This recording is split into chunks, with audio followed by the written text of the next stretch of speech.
Hey Mix and Kristen here. First of all, let me start out by apologizing that I didn't upload a video last week.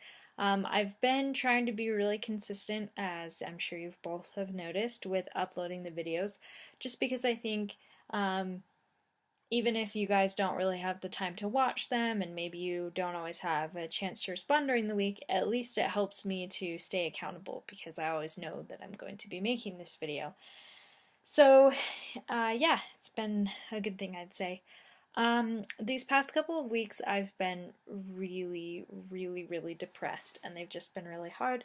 And there's not really time to go into the details because I know that we're all limited on time, and so I'm trying to make these shorter, or if they're going to be longer, have it be more than just me babbling the whole time.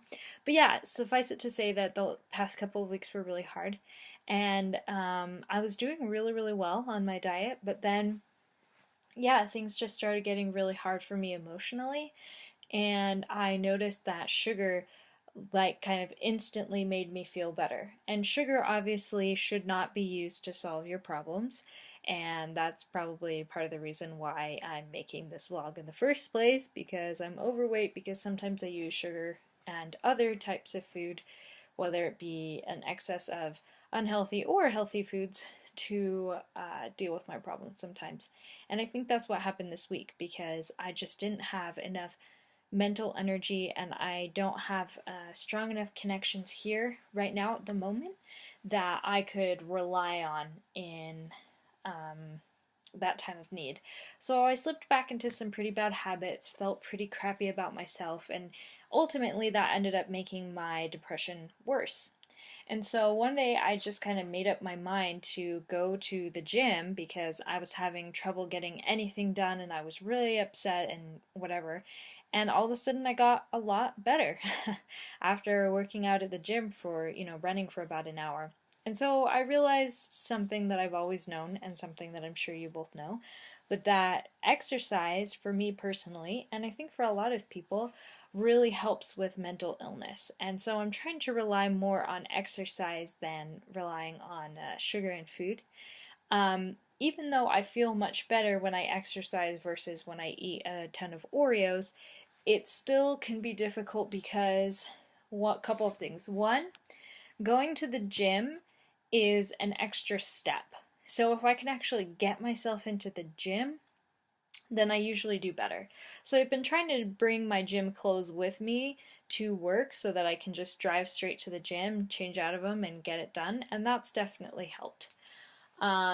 Two, even if I'm not going to the gym to work out, even if I'm going home, it's after the work day and I'm tired, and it's easy to just be like, well, I'm really tired, I don't want to do that.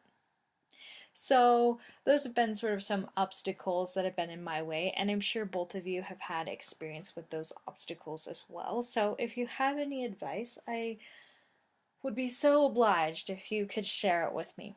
That being said, I did gain back some of the weight. I have maintained about 2 pounds, a little bit more than that since I started trying to be better about eating, and I still have not gained back the 5 pounds that I lost since we started. So that was good.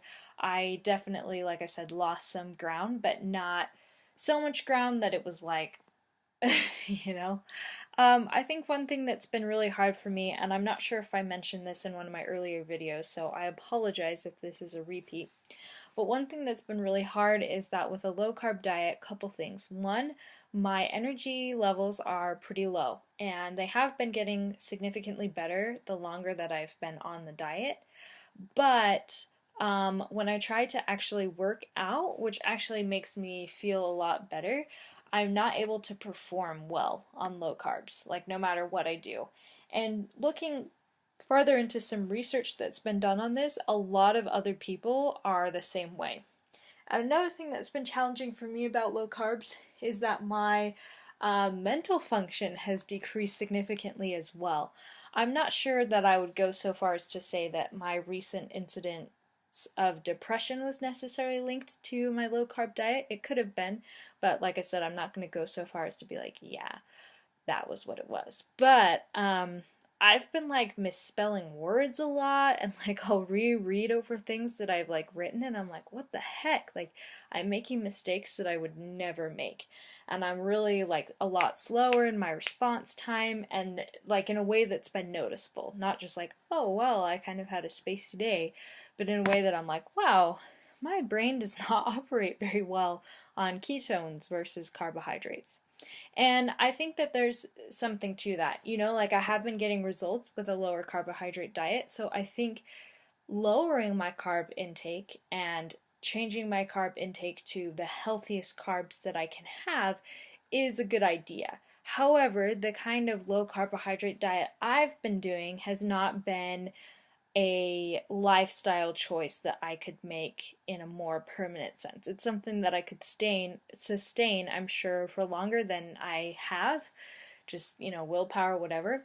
But it isn't something that I could sustain long term, I don't think, because, like I said, there's some benefits to it, but the benefits are not outweighing the risk.